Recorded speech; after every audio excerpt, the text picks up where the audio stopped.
ఇక బులెటిన్స్ లో డీటెయిల్స్ చూసుకుంటే ఏలూరు జిల్లాలో సోమవారం రాత్రి ఘోర రోడ్డు ప్రమాదం జరిగింది. ఏలూరు నుంచి హైదరాబాద్ వెళ్తున్న ట్రావెల్స్ బస్సు బోల్తా పడటంతో ఒక ప్రయాణికుడు మృతి చెందగా పలువురు తీవ్రంగా గాయపడ్డారు. మృతుల సంఖ్య మరింత పెరిగే అవకాశం ఉంది అని తెలుస్తుంది. ఇక లింగపాలెం మండలం జూబ్లీ నగర్ సమీపంలో ఈ దుర్ఘటన చోటు చేసుకుంది. భారతి ట్రావెల్స్ కు చెందిన ఈ బస్సు అతి వేగంతో పాటు డ్రైవర్ నియంత్రణ కోల్పోవడంతో జాతీయ రహదారిపై అదుపు తప్పి బోల్తా పడినట్లుగా సమాచారం. గాయపడిన వారిని ఆసుపత్రికి తరలించారు.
ఏలూరు జిల్లాలో సోమవారం రాత్రి ఘోర రోడ్డు ప్రమాదం జరిగింది. ఏలూరు నుంచి హైదరాబాద్ వెళ్తున్న ట్రావెల్స్ బస్సు బోల్తా పడటంతో ఒక్క ప్రయాణికుడు మృతి చెందగా పలువురు తీవ్రంగా గాయపడ్డారు. ఇక ఇదే అంశానికి సంబంధించి మా ప్రతినిధి అమరావతి బ్యూరో చీఫ్ నాగకిషోర్ మరింత సమాచారాన్ని అందిస్తారు. నాగకిషోర్, చెప్పండి. Ramya, thank you. ఏదైతే ప్రైవేట్ ట్రావెల్స్ ప్రమాదాలు ఉన్నాయో ఇవి రాష్ట్ర వ్యాప్తంగా ఏదో ఒక రోజు ఎక్కడో చోట జరుగుతూనే ఉన్నాయి. మొన్న కర్నూలు ఘటన కాడ నుంచి స్టార్ట్ చేసి ఇప్పటి వరకు కూడా ప్రతిరోజు ఏదో ఒక ట్రావెల్స్ బస్ అది యాక్సిడెంట్ అవడం కానీ లేకుంటే బోల్తా పట్టడం కానీ ఘటనలు మనం చూస్తా ఉన్నాము. కర్నూలు ఘటన తర్వాత నెల్లూరు కాడ బస్సు ఆగిపోయిన ఘటన కావచ్చు. ఈ రోజు చూసుకున్నట్లయితే ఏలూరు జిల్లాలో ఉన్నటువంటి లింగపాలెం మండలం జూబ్లీ నగర్ వద్ద ఒక ప్రైవేట్ ట్రావెల్స్ బస్ బోల్తా పడింది. ఈ బోల్తా పడిన ఘటనలో ఒక ఇద్దరు అక్కడికక్కడే స్పాట్ డెడ్ అయినట్లుగా కూడా మనకి సమాచారం అంతా ఉంది. ఇదే విధంగా నలుగురు కూడా తీవ్ర గాయాలైనట్టుగా కూడా తెలుస్తానే ఉన్నాయి. ఏదైతే ప్రైవేట్ ట్రావెల్స్ మీద మేము ఉక్కుపాదం మోపుతున్నాము, ట్రావెల్స్ కి సంబంధించి డ్రైవర్స్ అందరికీ కూడా లైసెన్స్లు ఉన్నాయా లేవా వీటిలన్నిటి మీద మేము దాడులు నిర్వహిస్తున్నామని చెప్తున్నటువంటి ఆర్టీఏ అధికారులు ఇవన్నీ కూడా తూతూ మంత్రంగానే చేస్తా ఉన్నప్పటికీ దీనికి సంబంధించి ఎక్కడా కూడా ట్రావెల్స్ అఘాయిత్యాలు అయితే ఆగట్లేదని కూడా చెప్పుకోవచ్చు. మొత్తం కూడా అటు డ్రైవర్ల నిర్లక్ష్యం కావచ్చు, లేకుంటే సింగిల్ డ్రైవర్స్ తోటి నడపడం కావచ్చు, లేకుంటే ట్రావెల్స్ వారు అధిక లోడేజ్ తోటి వెళ్ళడం కావచ్చు. యాక్చువల్లీ వీళ్ళు స్టేజ్ క్యారియర్లు కానీ తిప్పాల్సినటువంటి ట్రావెల్స్ బస్సులను ప్రయాణికులు ఎక్కించుకొని ప్రయాణికుల ప్రాణాలతోటి చెలగాటమాడుతున్నాయంటూ కూడా ప్రజల నుంచి అయితే ఆవేదన అయితే వ్యక్తమవుతా ఉంది. అధికార యంత్రాంగం కావచ్చు, ఇటు ప్రభుత్వం కావచ్చు, దీని మీద దృష్టి సారించేసి కఠిన చర్యలు, కఠిన నియమాలు కనుక అనుసరించకపోయినట్లయితే ఇంకో ఎంతమంది ప్రాణాలు బలిగొనాల్సి వస్తుందని చెప్పి ప్రజలైతే ఆవేదన వ్యక్తం చేస్తా ఉన్నారు. ఈ బస్సు ఏదైతే లింగపాలెం మండలం జూబ్లీ నగర్ వద్ద బోల్తా పడిన బస్సులో దాదాపుగా 30 మంది ప్రయాణికులు ఉన్నట్టుగా కూడా తెలుస్తానే ఉంది. ఈ ఘటనకు సంబంధించి స్థానికులు కావచ్చు, లేకుంటే అధికార యంత్రాంగం కావచ్చు, హుటాహుటిన సంఘటనా స్థలానికి చేరుకొని బోల్తా పడిన బస్సులోని క్షతగతులందరినీ కూడా బయటకు తీసి వారిని రక్షించే ప్రయత్నం చేశారు. పోలీసులు కూడా వారికి సహాయ సహకారాలు అందించారు. ఏలూరు నుంచి ఈ ట్రావెల్స్ బస్ హైదరాబాద్కి వెళ్తున్నట్లుగా కూడా సమాచారం అందుతా ఉంది.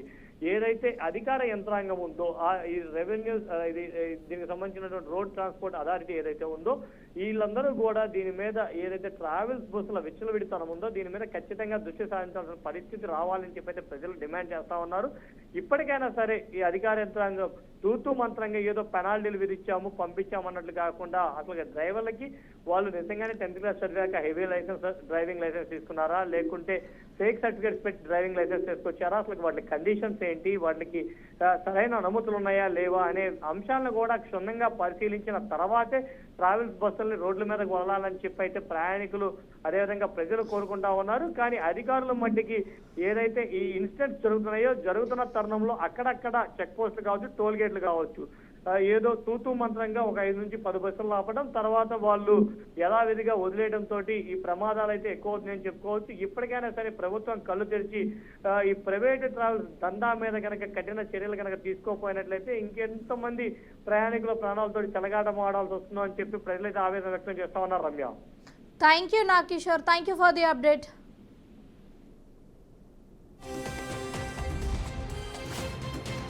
38 మధ్యలో మరి ప్రతిరోజు ధర్మారం నుంచి హైదరాబాద్ వెళ్ళే స్లీపర్ బస్ భారతి అనే ప్రైవేట్ ట్రావెల్స్ మరి లింగపాలెం వే బ్రిడ్జ్ దగ్గర ఒక 2 వీలర్ మీద వెళ్తున్న ఇద్దరిని గుద్ది కొంచెం ముందుకు వచ్చిన తర్వాత టర్నింగ్ లో మరి బస్సు తిరిగి పడిపోయింది. సో రైట్ సైడ్ లో పడిపోయింది. మనం చూడొచ్చిందా చూసాము. దాదాపు దీంట్లో 10కి పైగా ప్యాసింజర్స్ ఉన్నారు. ఒక డ్రైవర్ ఉన్నాడు. సో డ్రైవర్ జరిగిన వెంటనే మరి అతను పారిపోయడం తెలుస్తా ఉంది. మిగతా వాళ్ళు హాస్పిటల్లో ఉన్నారు. అందరు కూడా మైనర్ ఇంజరీస్ అయినాయి. ఎవరు కూడా మేజర్ ఇంజరీస్ అవ్వలేదు. సో వెళ్ళి కూడా నేను PHC లో చూశాను. అక్కడ అంతా కూడా వాళ్ళకి ట్రీట్మెంట్ జరుగుతూ ఉంది. ఏదైనా అవసరం ఉంటే డెఫినెట్ గా వాళ్ళని ఏలూరు హాస్పిటల్ పంపిస్తామని నేను తెలియజేస్తున్నాను. అన్ఫార్చునేట్లీ బస్ కింద ఒక బాడీ మరి అక్కడ ఉండిపోవడం జరిగింది. సో వెంటనే క్రెయిన్ ని అలాగే అంబులెన్స్ ని ఫైర్ ని పిలిపించి మరి ఆ క్రెయిన్ తోటి బస్ లిఫ్ట్ చేసి ఆ బాడీని మరి అంబులెన్స్ లో మరి చింతలపూడి గవర్నమెంట్ హాస్పిటల్ కి పంపించడం జరిగింది. అలాగే మరి యొక్క ఇన్సిడెంట్ జరిగిన వెంటనే యాక్సిడెంట్ స్పాట్ కి లోకల్ ఉన్న కూటమి నాయకులు, కార్యకర్తలు, అలాగే గ్రామస్తులు, అలాగే పోలీస్ వారు, అంబులెన్స్, హాస్పిటల్ వారు, అలాగే క్రెయిన్ సిబ్బంది, మరి మీడియా వాళ్ళు అందరూ కూడా వచ్చి మరి ఇక్కడ ఎటువంటి ఇబ్బంది లేకుండా మరి అందరూ కూడా కలిసికట్టుగా ఉండి ఒక మరి బాడీని హాస్పిటల్ తీసుకెళ్ళడానికి కూడా అందరూ కూడా మరి హెల్ప్ చేశారు.